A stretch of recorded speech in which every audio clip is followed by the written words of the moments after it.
Assalamualaikum warahmatullahi wabarakatuh. Perkenalkan, nama saya Fatia, NIM B230696, mahasiswi Prodi S1 Kebidanan Universitas Mega Buana Palopo. Untuk memenuhi tugas dari dosen pengampu Ibu Rismawati SSTMKes dengan mata kuliah Pelayanan Promotif dan Preventif IMS, pada kesempatan kali ini saya akan membawakan materi tentang konsep dasar upaya promotif dan preventif serta jenis IMS yang lazim terjadi pada wanita sepanjang daur kehidupan. Pengertian IMS. Infeksi menular seksual atau penyakit menular seksual adalah infeksi yang menular melalui hubungan intim. Penyakit ini umumnya ditandai dengan ruam atau lepuh, keputihan, dan nyeri di area kelamin. Sesuai namanya, penyakit menular seksual yang juga dikenal sebagai penyakit kelamin ini menyebar melalui hubungan intim, baik secara vaginal, melalui dubur atau anal, atau melalui mulut atau oral.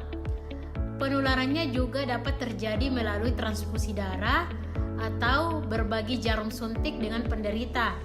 Selain itu juga dapat ditularkan dari ibu ke anak selama kehamilan dan persalinan.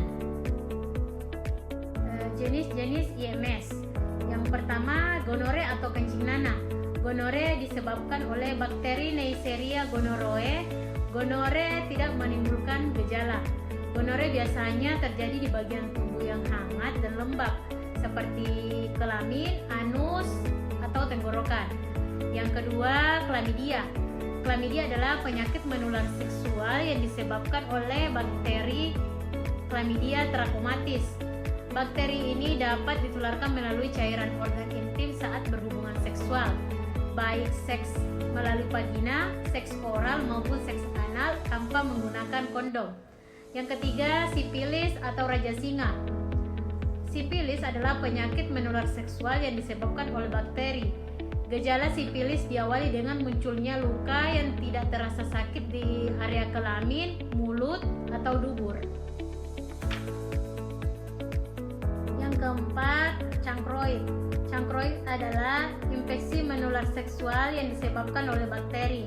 Infeksi ini dapat menyebabkan luka terbuka yang terasa sakit pada alat kelamin dan area sekitarnya. Chancroid bisa terjadi pada pria maupun wanita.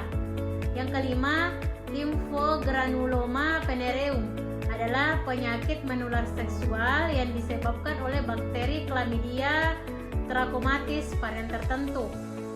Penyakit ini biasanya diawali dengan luka borok atau ulkus di kelamin dan pembengkakan kelenjar getah bening di pangkal paha. Yang keenam, trichomoniasis.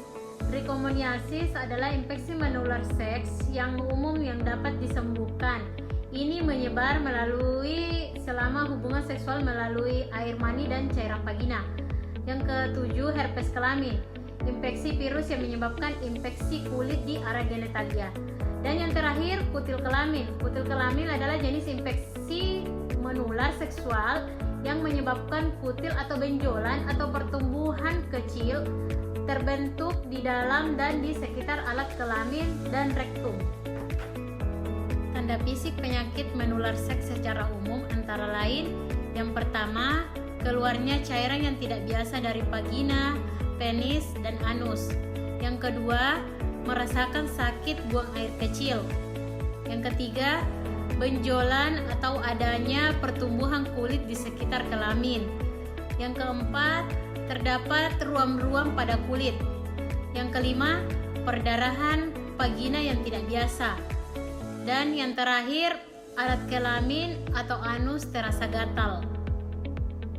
Adapun gejala IMS meliputi yang pertama, demam, kedua, pusing, ketiga, mual dan muntah, keempat, sering buang air kecil, yang kelima, nyeri atau sensasi terbakar saat kencing, yang keenam, nyeri perut atau punggung di bagian bawah, ketujuh, keputihan yang berubah, kedelapan, perdarahan di antara menstruasi, 9, nyeri atau ketidaknyamanan saat berhubungan seksual, Dan yang terakhir, pembengkakan atau kemerahan di area genitalia.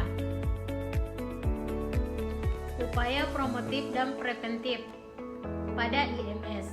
Yang pertama, menerapkan perilaku hidup bersih dan sehat. Yang kedua, tidak melakukan seks bebas dengan bergonta-ganti pasangan. Yang ketiga, tidak berhubungan dengan pasangan yang terinfeksi.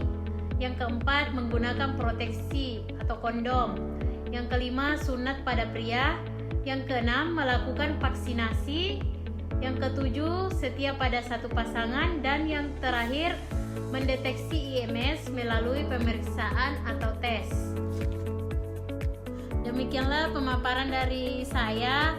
Lebih dan kurangnya mohon dimaafkan. Wabillahi taufiq wal hidayah. Wassalamualaikum warahmatullahi wabarakatuh.